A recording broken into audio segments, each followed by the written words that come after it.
get started today. So good afternoon, everyone, and welcome to the kickoff of our 2021-2022 Coffee and Careers in Animal Science webinar series. My name is Marissa Larze, and I'm currently serving as the business development intern with the Sunswine Group. So in this role, I've had the opportunity to work alongside Dr. Casey Bradley and our Coffee and Careers Planning Committee to assemble an incredible lineup of speakers and topics for this year's webinar series.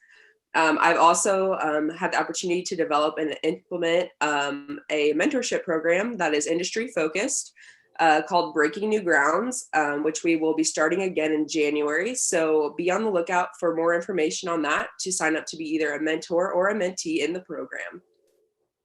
So a little bit of background on Coffees and Careers.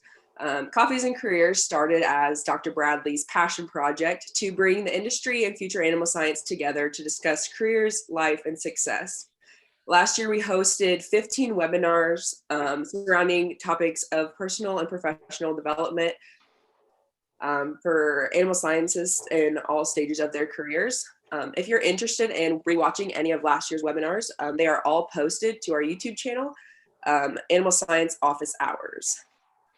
I would like to take the time to thank all of our sponsors, IFF, NutriQuest, Continental Search, agcareers.com, and farms.com, as well as our Coffees and Careers Planning Committee. None of this would be possible without you guys. Lastly, before we get started, I'd like to explain how the webinar is going to work. So we will start by introducing our speaker and letting them provide a further background on themselves and the topic they'll be presenting on. And then we will open the floor to questions from the audience. If you have a question, if you would please place that question into the chat box, or you can directly message it to Dr. Bradley or myself. But we love when the audience can see each other's questions. And then we will go ahead and ask those to our speaker. So now we are officially ready to kick off our first webinar with Brent Green from Ag TeamBuild. I've had the opportunity to get to know Brent over the last few months as the Sunswine Group has been utilizing his platform, Clover Leaf. So we all gotten the opportunity to learn a lot about ourselves and a lot about our teammates and how we all work best together. And so a little bit of background on Brent. So Brent's calling is to bring out the best in others. He has done this through a variety of ways. In positions, he has held most sales and executive leadership roles. A recurring theme in how Brent brings out the best in others is through training and assessments such as DISC, 16 types, Enneagram, and Strength Finder. He loves going through these assessments with others and helping them discover what their best qualities and strengths are. He loves the aha moments when people realize that it's okay to be themselves. He helps people understand what they are good at and build on those strengths instead of constantly trying to improve their weaknesses. Brent also loves the value of teams working together, especially seeing how we match up with people who are different from us, who have different sets of strengths and weaknesses, and how we can work through these differences to create stronger teams. And with that, I will let Brent take the floor.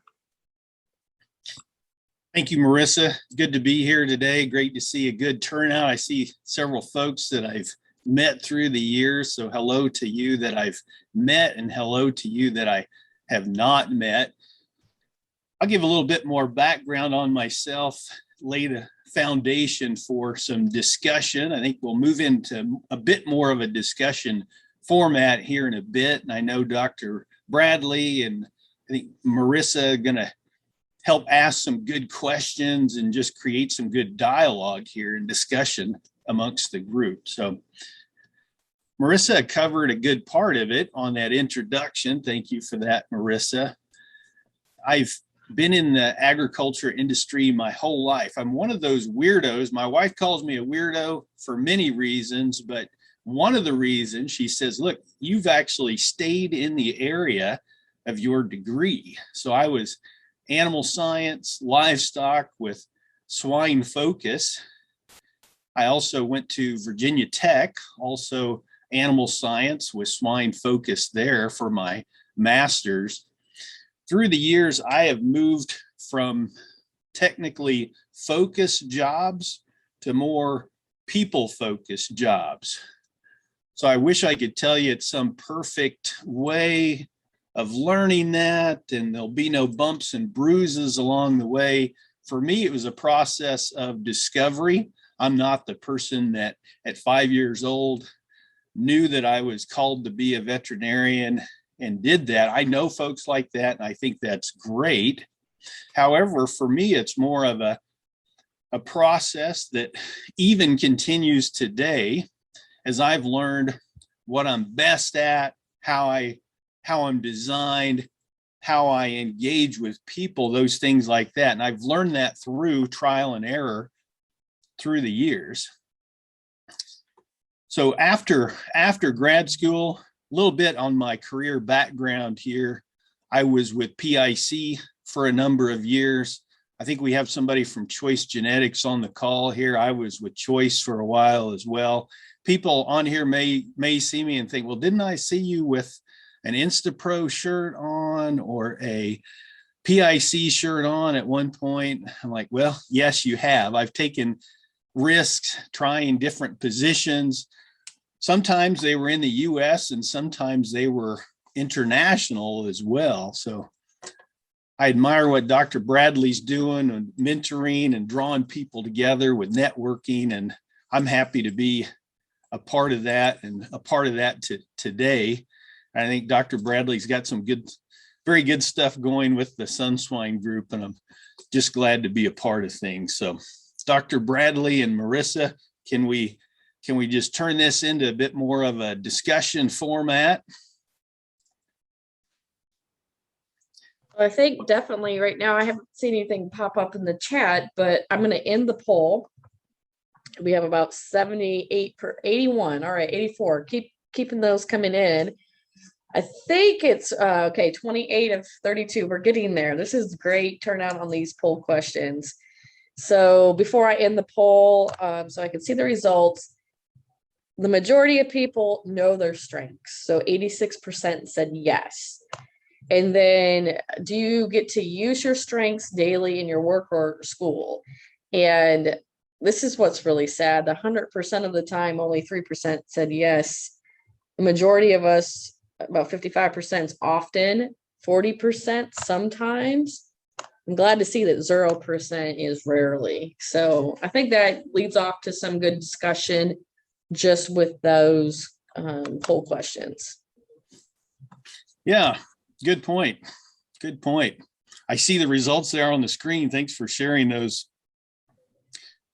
So I think everybody's heard of the 80-20 rule here likely. And I really like using that for this idea of how we use our strengths and how we spend our time day to day. So if I'm in a role where I'm using 80% of my strengths on a regular basis, I think that's a pretty good fit. So for example, if I'm engaging with people, if I'm selling products, if I'm helping build teams, those are some of the things that I love, that I'm passionate about, that I'm good at.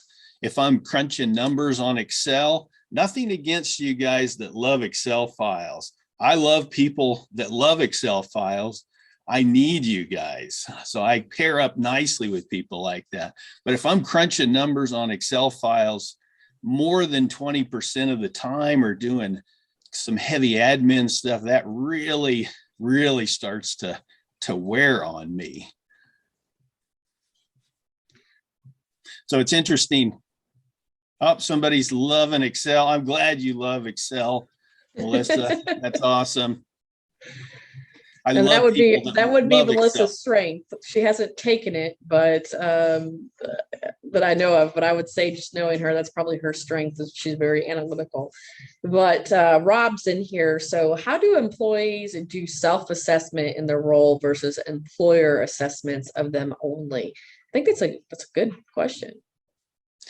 Yeah, that's an excellent question. So, Rob, I think there's multiple layers of that. So, some of the assessments, by the way, good to see Rob, fellow K-Stater and a NutriQuest guy in there.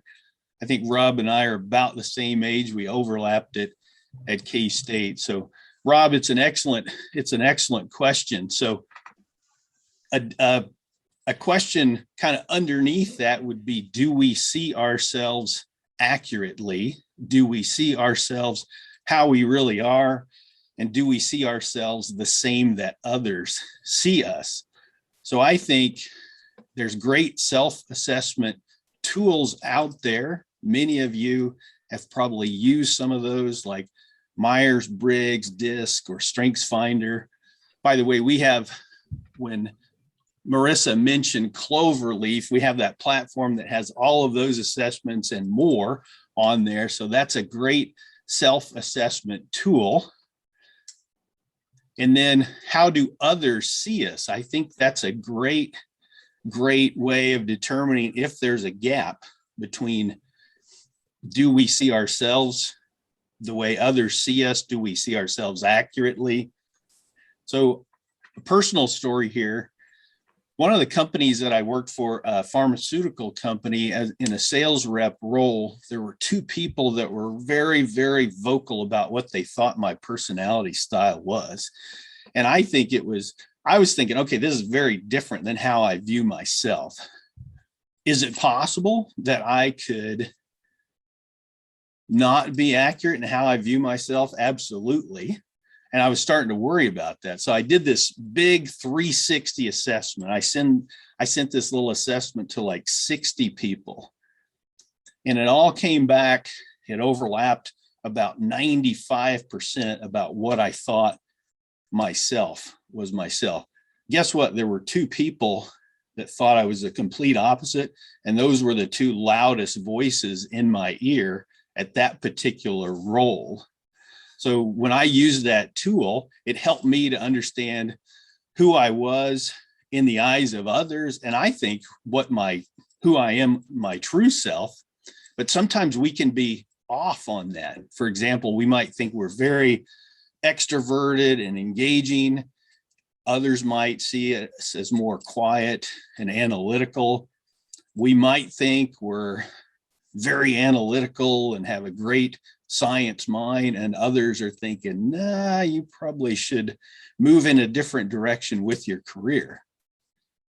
So, Rob, I think this is a hard one. I think good, honest conversations with between the employers and the employees. So these are real people doing real life together day in and day out. So good, honest conversations, the opportunity for giving feedback, whether it's through direct feedback, some 360 assessment, things like this. I think we have to have I think you guys do a great job of this at NutriQuest, but I think you have to have an environment where there can be really open, honest discussion without repercussion if somebody's disagreeing. So you can have good, open, honest discussion.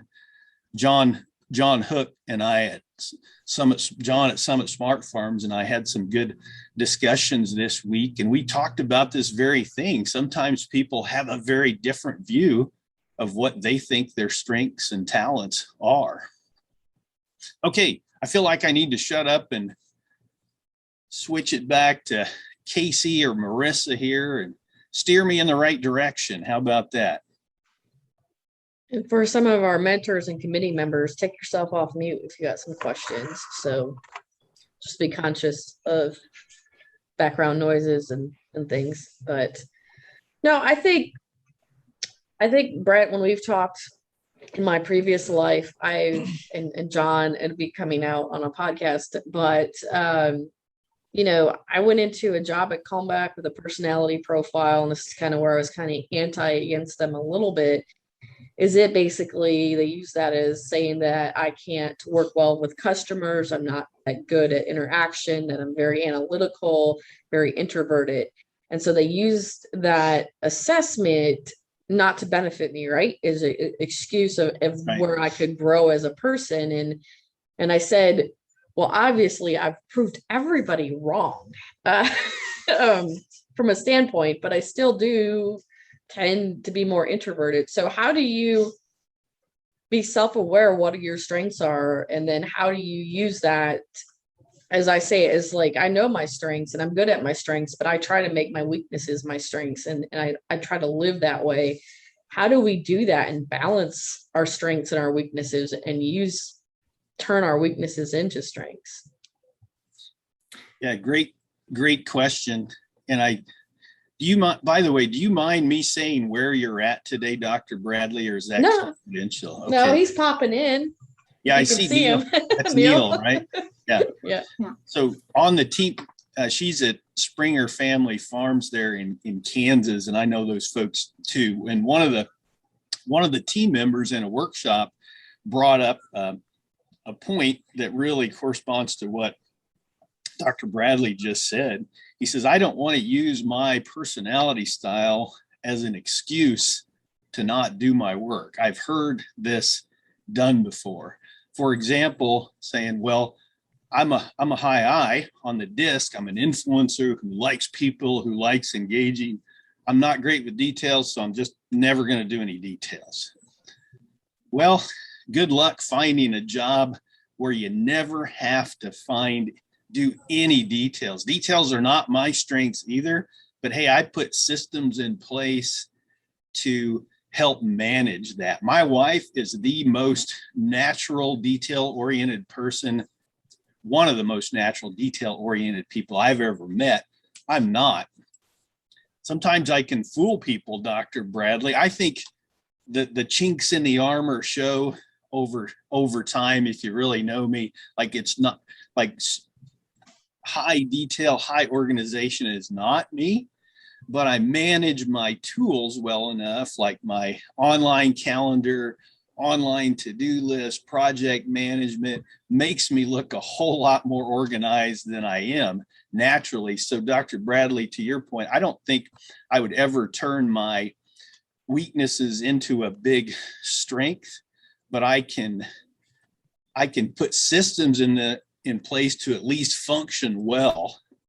You know, John Hook and I had visits with customers this week in Indiana, and hey, I got to be detailed enough to get there on time, be prepared for the meeting, have something to say, things like that. So I don't think we should ever use these assessments as an excuse to not do something. One other thing, this is Ana de Souza, that sometimes we don't realize that we have qualities, but in different situations. I know as an example that I can work in detail and go deep on those when I am by myself. Uh-huh. But if I am in a group, it is a different conversation and a different thing that I can do. So learning how to use those skills in what areas are beneficial to you in the right time also is important. That's an excellent point. I would just add too, you know, Brent and I had several discussions this week on Casey, you kind of kicked it off in our thought process, but when you look at assessments, and particularly on the Clover Leaf platform, you look at all the different assessments, and you don't necessarily use those assessments to say yes or no to a particular position. You use them to understand how to best manage a little bit. What Ann said is, you know, we never look at assessments as a hiring tool from the standpoint of that person doesn't fit that job. There's a whole context of qualities in that, right, that person that make up that decision. Assessments just allow you to figure out how to strategize onboard and help them make that smooth transition. Let me ask a question, Brent or John, too. But there are companies that do actually kind of, you know, they say that they put the disc wheel up there and they say we're looking for balance in our team. We don't need a bunch of people that are exactly the same. What's the pros and cons of trying to use that disc assessment and balance either with positions with new graduates or experienced graduates? Do you have any comments on that? Yeah, excellent question, Rob. Thanks for that.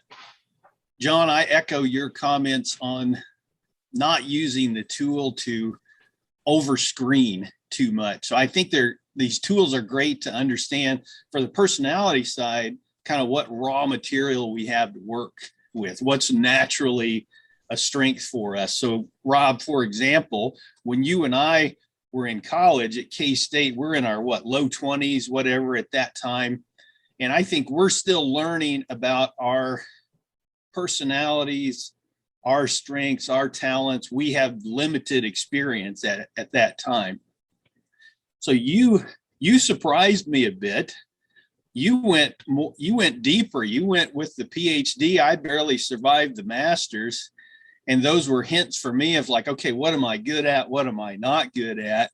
And I think you went a much more technical route than I did, but you still have like the sales talents, the people relationship thing like that. So when I think back to, if I'm taking these assessments as a new grad or as a younger person, I'm still figuring out who I am and who I'm not. So I don't think we can say, look, this assessment is 100% ironclad. You can't argue with it. We change and grow over time. That's one theory. The other theory is like, look, who we really are comes to the surface over time. So if somebody would have come to you and me, Rob, at K-State and pointed and said, one of you is going to be a PhD in swine nutrition, you know, when we first started at college, we probably would have looked at each other and be like, well, it's a toss up, right? I think we were in a lot of or both laughed. Yeah. Yeah, both laughed. So you've at least got some more technical talent, natural talent than I do. I think so. Yeah. So good questions. I want to make sure I'm answering these. Do you think then that those assessments, to your point, do they become a better tool to put a team together later with people that maybe, to your point, you said it, kind of have their talents or their personalities have kind of risen, you know, where they're going to become has risen up a little more and probably are pretty dangerous to use early on? I think they're good to use at any stage in the process, but I think we become more self-aware over time and more honest with ourselves. So mine haven't moved a lot since my 20s. Some of them are designed to take a snapshot of what you have naturally. So that's like a Myers-Briggs or a DISC. Others, like the Strengths Finder, there's a productivity assessment. There's another strengths assessment called VIA on Clover Leaf. These will take a snapshot in time based on what you are at that time. So for example, my strengths have moved around through the years and certain ones have risen to the top, but my core personality, I think it's almost the same. It expresses itself a little bit differently at age 50 than it did at age 25, but the same personality, I think the core personality is there. By the way, open for discussion or argument on this. I'm sharing my opinion. So back to what John and Rob were saying, I don't think we want to overdo it and like say, okay, this guy's a D, a driver on DISC. We've got too many drivers. We can't have any more for the next 2 years. I think you look at what you've got and then you manage what you have. So John Hook and I having these conversations about some detail work that needs to be done this week. Does that fit with me? Does that not fit with me in this partnership with Summit Smart Farms? We're still ironing that out. Am I the master of all details? No, but some of that's got to be done in that partnership we have, especially with this tool, Clover Leaf. So I think it's figuring it out. A lot of it's like figuring it out along the way. But I would say though, for like a team or even an individual, right? If we know these are our strengths, you say you're not a detail person, we have to set realistic expectations. I think that we're going to fail sometimes at certain things, or as a manager leading a team that's all an I, right? Or drivers, for instance, that, maybe we need to make sure, that we're not dropping the details or something else. Yep. As kind of, I've learned, through my career, and I would say my personality or how I lead or do different things changed based on my roles. Like Anna was saying, being a research manager, I was a very detail oriented, very SOP driven type of individual because that was my work. And then when you get into customers and more people interaction and that art of selling, I had to adapt to that. But yes, I'm naturally an introvert. I naturally, after a conference, need to go hang out in the hotel and not talk to anybody. But you know what you are, and that's good. So if you know you're going to be at a conference all week, Dr. Bradley, you know you're going to need some recharge time and probably not be around a bunch of people for a day or two. That's my wife anyway. Or if I have to be on really strongly for a couple of days on heavy details, then I'm going to need some recovery on that based on who I am. I would add, oh, sorry. Go ahead, John. No. I would add, Rob, to some of the strategy that we talk about around using assessments for hiring are driven by a piece of research that Smith and Hunter did in 1997 on the predictability and utility of what they call general mental ability testing in understanding the predictability of the success of a hire. And I can circulate that research through Dr. Bradley, but it really opened our eyes to industrial psychology principles. And what Smith and Hunter did was they said, look, you can do in-person interviews, you can do reference checks, you can look at their education, you can look at how long all those things in and of themselves are okay.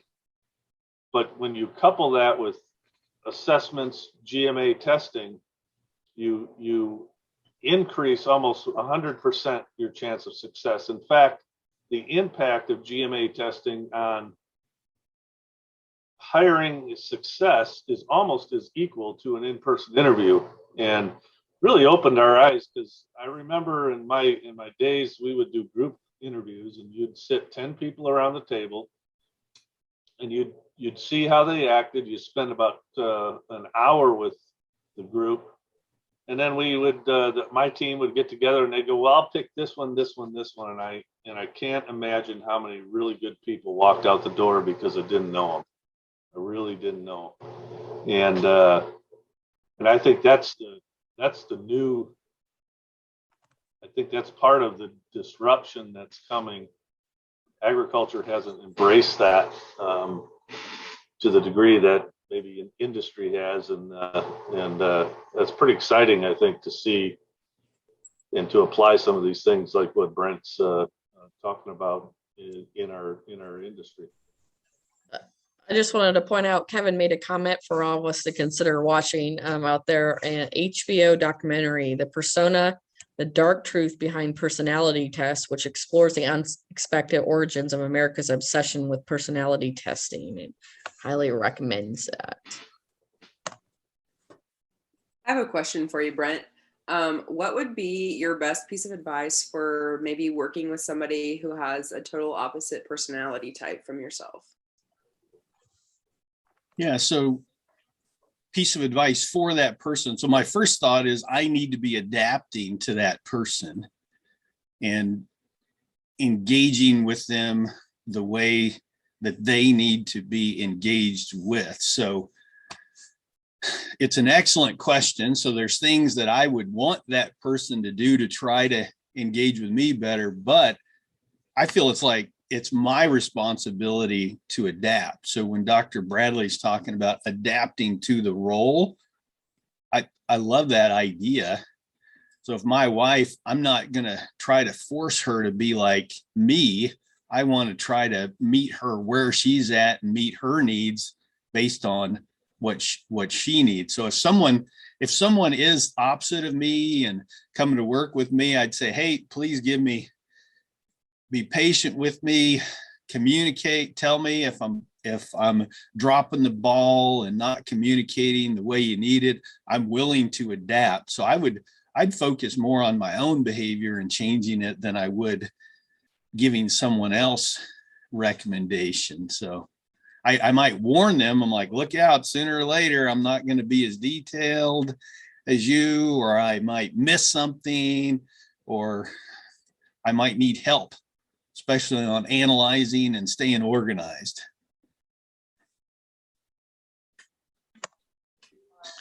So Kevin, I feel like we should say something about Kevin's post here. And I appreciate you sharing this. Kevin, I've not seen the dark truth behind personality test on HBO. I think there are risks of taking things too far and putting people in boxes. Dr. Bradley, I've heard you say this before. You were like for Myers-Briggs, I think you're INTJ on Myers-Briggs. Is that what you said? Yeah, I'm a unicorn, it sounds like. It's about 2% of the population.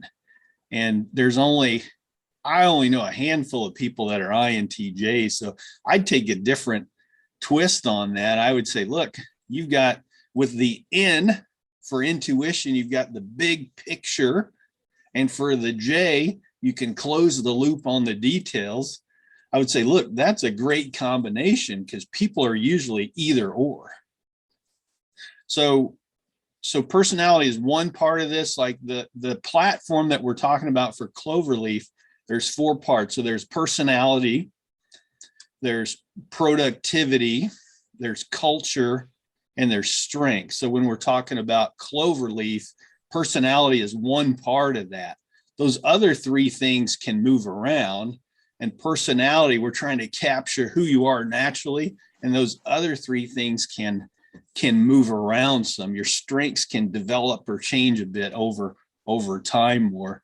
So Kevin, we're not trying to paint you into a box because of your personality style. I think Dr. Bradley's a great example of this, great networker in the industry. And if you only look at the data, you're like, well, if she's an introvert, she shouldn't be able to be around people. Well, she's pretty darn good around people. She just has to know and navigate what she has. So if you're going to be 7 days at a conference, you're like, okay, I'm going to need a little recharge time there instead of going right to the next conference. So by the way, Kevin, if you've got, that's just me trying to address your comment there. I appreciate you sharing. If there's anything else, please share. So Rob sent me a direct message here. He says takes a lot of energy to flex all the way to other personalities sometimes. I agree. And that's me, right? It takes my energy, it zaps me to be that extrovert. Any other feedback? I got lots of people thinking there. Shannon, you're good with some good questions. You have anything? And another thing, Casey, is that when you try to adapt to some people, there are some people that is impossible, considering your personality, to adapt to them. Or you kill yourself in a way, or you find a way to move somewhere else, because it can be really painful and damaging to you as a person. Probably fair, Anna, to say at some point you realize if you think you're going to figure out how to work really well with a personality that's struggle, I think you'll find that can take a lot of time to really develop. And are you committed to that time that's needed? So how do we create a culture? Is we have a lot of managers on here and students. How do we create a culture or get the right culture that we can work through some of those problems? Yeah, I think that I was going to bring that up too in the context of Kevin's comment. This culture of continuous improvement and work instructions and leadership development all really only build on the context of assessments and really you have to start with culture, like you said, Dr. Bradley, that building that culture of what is Patrick Lencioni says, you got to be able to get naked and vulnerable in front of people. And, you know, so much of this, when you deal with it, I've had several experiences with personalities that were narcissistic, and that's impossible. And if you look into the, it's the psychiatry, it's kind of like the Merck's Veterinary Manual of Psychiatry. And narcissism is one that they really almost call incurable.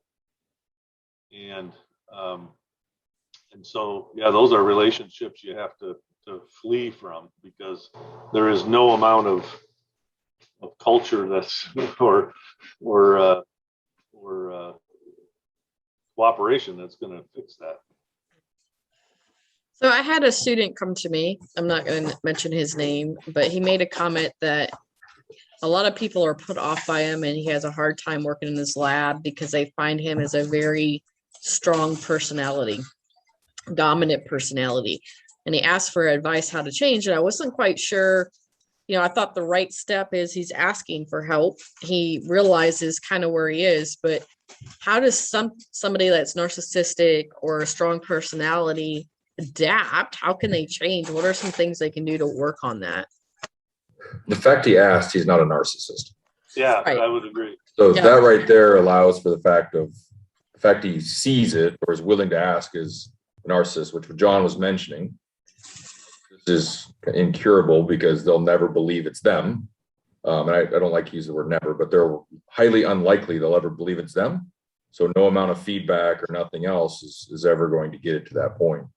So it has to have a willingness to see that, hey, there is something here.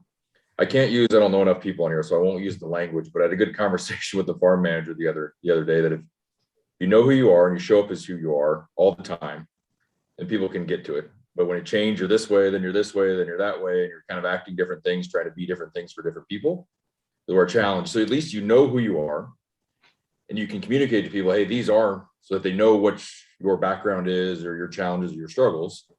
That vulnerability you're referencing there, because that's the big thing with narcissism. There is no ability.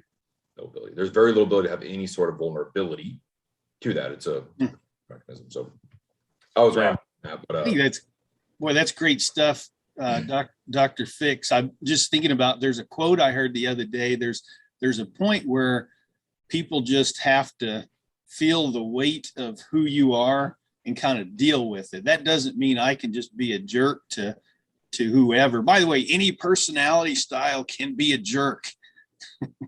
we can take our personality style to an extreme and just dump it on other people. And that's not the point of all this. But there is, Dr. Fix, I really like what you say. There is a point of like, we are who we are, and I can try to adapt and change and relate to people well, but I'm not going to fundamentally change the core of who I am. Like, I'll never be an engineer or an accountant. The world would be in a world of hurt if I had to be that analytical and that detailed. There'd be banking failures. There'd be bridges failing everywhere. And I'm okay. I'm okay with that, right? But there are people that are a lot better than that than I am. So, well, now I feel better because Brent called me a jerk yesterday. So did I really? Was that? Are you sure? Maybe that was as long as you're one different today too, that's okay. yeah. I think that kind of goes into it. And, you know, the whole point of Coffee and Careers is hopefully we're giving tools for people. I don't care what part of your career in. You're either a student still or professionally. And I think you do have to pick a role that plays on some of your strengths that you're going to be happy in. If you're trying to fake it to make it all the time, I also think there's a concern with that. I know Michael's joined us, and I'm trying to practice what I preach and do some lunch and learns and get people together for these. And he made a comment of Clover Leaf. I asked to be put on their team so I can understand how to work with them better as partners and stuff. And he said, I like to manage projects. Totally the truth. I don't always like to be the front person, but I do like to manage things. I like to get things done and seeing that process. And so I've looked at all my jobs and I'm like, well, the innovation manager was a great job for me because I was managing projects. And in my new role, in my new company, I'm managing a lot of projects. And so I'm a lot happier because I get to do those things. That's what I'm good at. Managing research is like managing a project from start to end. I know where I need to start and I know where I need to end. So it played on my strengths. But I also like to be around people and learn, and in that interaction, that curiosity, conversations to me is learning still. And so I just had to change that mindset that people aren't scary, and things like that, to be around them. I was just going to add to the earlier comment. It just echoes what Justin and John and Brent said, but the vulnerability part's a key part. If you're trying to figure out how to work with a personality or group of personalities that you're struggling with, you got to be vulnerable, and then you have to be willing to accept that for a while, right? Because people won't recognize that change. They'll be kind of confused by it. And so I think that vulnerability part, if you're trying to figure out how to engage with people, is key, because then you'll start to get honest feedback from them over time. One of the books that I was really influenced by was Good to Great. Everybody, I'm sure many of you have read that, but there's another one, How the Mighty Fall, that Jim Collins wrote. And you read that as a business owner or as an entrepreneur, and it somewhat scares you to death, because the number one, or the first of the 7 steps of failure, come from hubris, and that's hubris dovetails with narcissism, pride, and arrogance, and all those types of things, and so part of knowing yourself too is guarding against some of those behaviors that, if you're going to look at how the mighty fall, that contribute to false realities. I've seen this play out in a couple of companies where the false realities that were unstoppable. I had one small to mid-size producer actually tell me that we're too big to fail, and I was like, well, really? And so, yeah, when there's a false reality and a hubris, that's a real dangerous combination.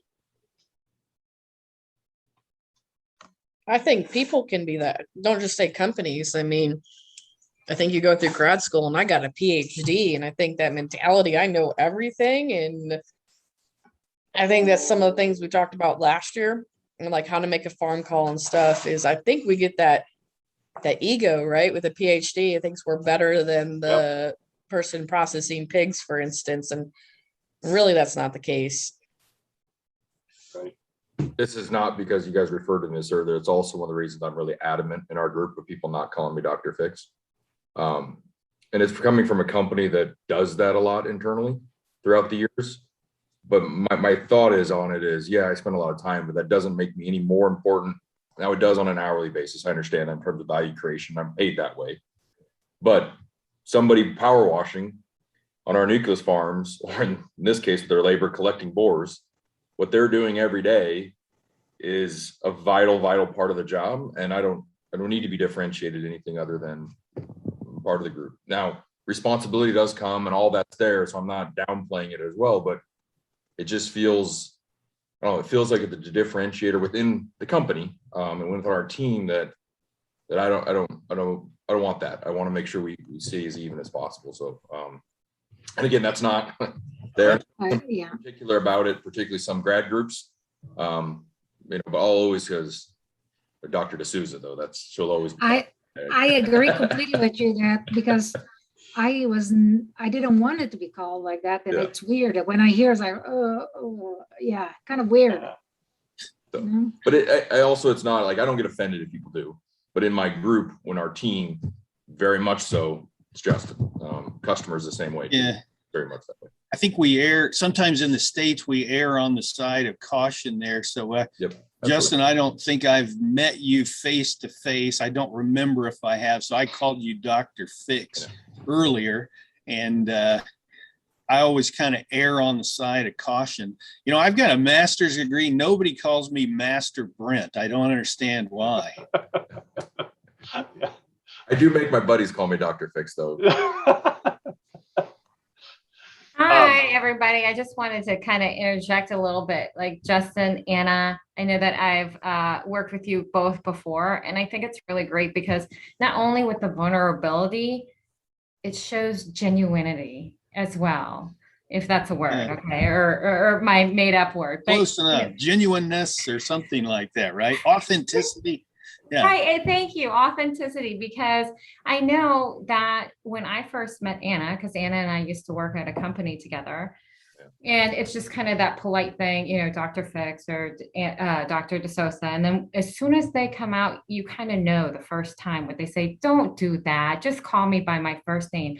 And it's almost like a bond happens even faster, that it says, I'm a real person. I'm genuine. I really care and I want to help you. And I'm here to be a team player. And I think that's what's so great as we meet the people in the industry to be able to do that.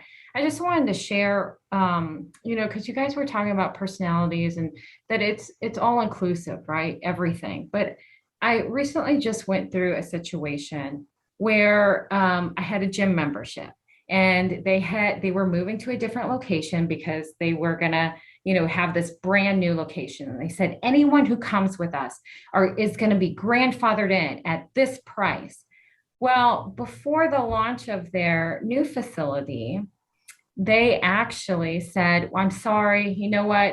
If we did that, we probably wouldn't be in business. And I went through kind of this process. And when I pinpoint it, it was because it really hit on my moral and my ethics line. And you know, because they had said something, right? Because we made the move with them. You know, I even, you know, kept my membership during COVID because I wanted to help them, right? Help local, help, you know, you were part of this team. And I think sometimes we need to also remember that sometimes we get into situations, and I was kind of self-reflecting, when in my position, has there been something that it really hit on my moral and ethics line that I said, okay, knowing myself, that's maybe where I'm not okay with it. And either I have a choice, right? I can get out of the situation, I can be the change, or it's something that it's, you know, I'm just not going to judge and it's none of my business anyways.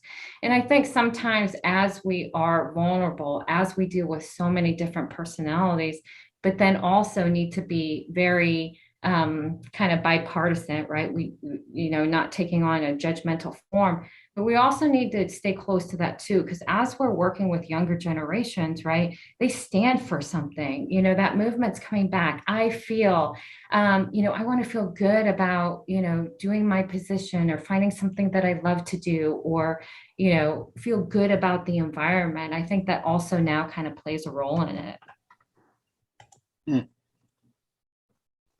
Good stuff. Really good stuff. I think there's a couple of things I'm thinking about there in response. So we get in situations where our ethics and our values can be kind of pushed up against the wall, and where do we go from there? So my personality, my raw material of who I am, I feel like it's the same, but how I perceive some ethics or values violation may be a bit different than say how John perceives, but I think there's still like right and wrong. Twice in my life, I've left companies because of ethics. I've just told them I can't do this. Here's the reasons why. And I had to move on. So I think, I don't know, I love this idea that you're talking about younger people that believe in something, that have purpose. And I love that. Millennials get too much of a bad rap. I think there's so many good millennials up there. I can call out people on the call even. Shannon, you're a good millennial, right? Way up there in South Dakota. I met Shannon in Nebraska a few years ago with the Nebraska pork program. So I think we make situations worse if we call out a generation and say they're lazy or if they're too old or whatever. I'm more worried about the too old one now. I'm 50, so I can't be I'm not mistaken as a millennial at all nowadays, though I wish I was. John, are you a millennial? I am a millennial in a 55-year-old body. This goes to show how old you two are, because I'm a millennial and I have gray in my beard. Millennials are no longer the young generation. Right. I was gonna say they're not called millennials anymore. They're called Yeah. Gen Z or something. But no, I think there's some good conversations. Any questions from the audience? Come on, Shannon, you're getting called out a lot here. You're supposed to be stepping up. Yesenia, we have you on here. How does she reminds me, Yesenia is down in, am I gonna say this right? Colombia? Did I get that right or not? No. Where are you at? I'm in Peru. You're in Peru, sorry. But you're Yeah. potentially moving problem. back. You've been in the US at NC State and you're potentially getting a job in Canada, as I understand. Just fingers. Thanks to the underground recruiting organization of Coffee and Careers. But how does culture play into personalities? And I think that's kind of important. We're going to be working with a lot of different cultures, and I bring that up, young, old. How does culture and that play into personality, and how to be cautious of that? Because I think sometimes personality and culture we offend people, and it's tough to navigate. Yeah. Casey, I would make a comment. I started working more with the Canadian market, and it is amazing to me how different they are. And people here will say, they're not different. It's like, ooh, you need to learn more because they are different. They're very different. And I can say that because when I came to the US, it was an adaptation for me. And that's because you live in North Carolina. Just pointing that out. Oh, come on. In Eastern North Carolina at that. Eastern, like on the edge of the earth. That's a good point. Mark Kiesman with Adiseo is here with me as well. He said, east versus west, north versus south. Oh, moving to Arkansas from Michigan and everybody calling me a Yankee. Oh my gosh. Yeah. Yeah. You were Southwest Michigan. That's almost Arkansas. Yeah. My But wife's living from in the North same hometown Carolina, as her. yeah, living in North Carolina doesn't save me because. But on the seriousness of so we have, my team is quite diverse in terms of who reports to me. One is a 50-ish, I guess I should say, 50-ish year old geneticist, Chinese, lived in the US, got her PhD in Canada, lived in the US for going on, 30 years. And algorithms are only as good as the data used to create them. And if these are mostly Western culture based, I can't imagine the algorithm to predict my personality types are as reflective of hers. Now, somebody who was raised 30 years later, but the way I was raised 20 years after her, and the way she was raised in China at that time, as a female, are dramatically different. And so having that is it's hard to say because it's the first time she's ever done one. We do have one coming in, so I'm not at all like trying to interpret them for her, but just thinking through that there's got to be some inherent differences because it's only as good as the data you're using to create that model. But I'm a believer in them, but at the same time, we have to be careful because are they applied correctly? Yeah, that's good stuff, Justin. And I would say some of the publishers, the creators of the assessments, some of them would say, look, they're tested, validated across cultures. So that would be like the 16 types, or what is the Myers-Briggs, DISC, and StrengthsFinder. Some of the others that are on there, they're not.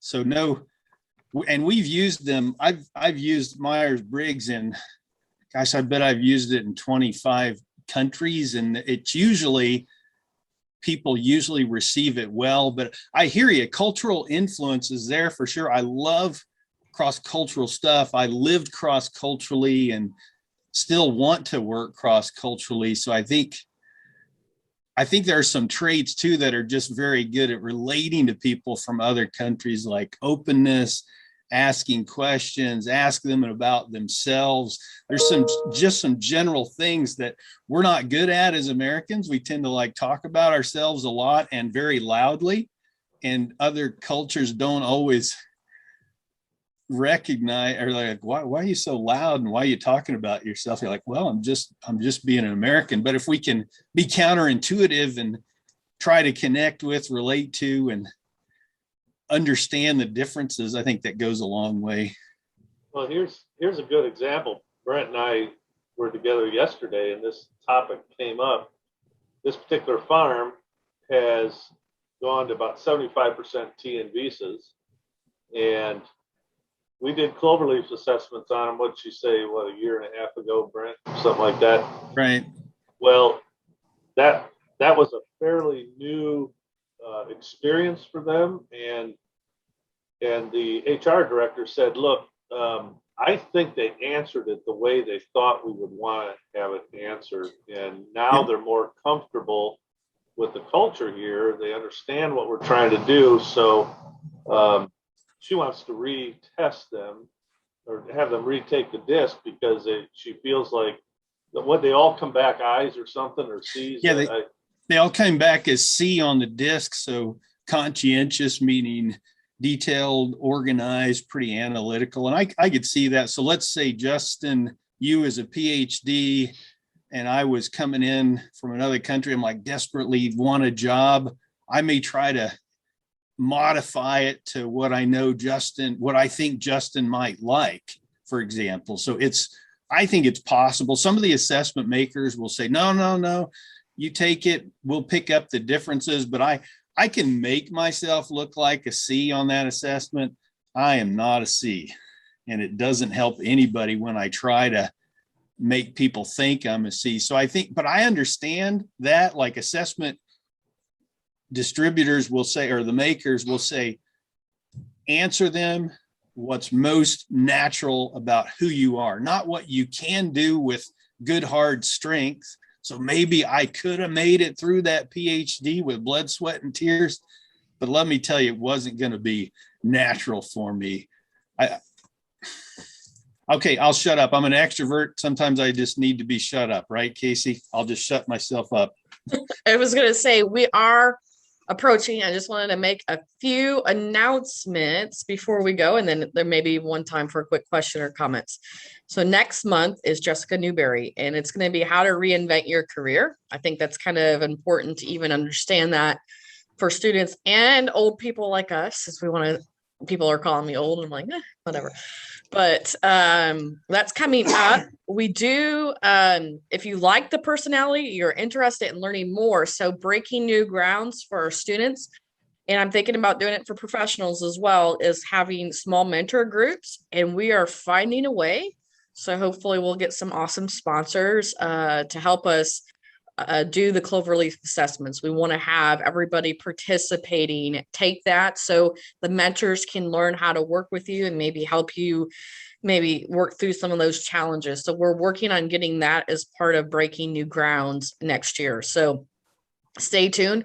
We have lots of fun things coming out and trying to grow and serve. I'm a servant, and that is what I want to do, is serve as many people as I can and help people navigate. And I think the community we're forming, the network, I don't know about all of you, has been great for me personally and professionally, but just wanted to have those few announcements. And I am going through the list, and I'm coming up with some winners. I got Haley and Emily so far for my coffee winners. And then we're going to use the third one and send it to Brent. So to help him keep his high energy, he's going to get maybe the espresso or the Moab. My husband drank the double caffeine, and he's like, oh yes, this is double caffeine. That sounds great. By the way, anybody that wants to try Clover Leaf, we offer free trial to anybody on the call today. So I think there'll be ways to contact us right through this, Casey. So just if anybody's interested on the Clover Leaf, we can offer free trial for a period of time. So any more last thoughts, questions? before we try to wrap it up? No, Marissa, did I forget anything? Well, thank you, Brent. Thanks, John, Justin, Rob, Anna. Really great feedback. Hopefully next month we get some more people talking and interacting. But until then, have a great start to your fall, everyone. Thank you, everybody. Yeah, good program. Bye. Thank you. Thank you. Bye.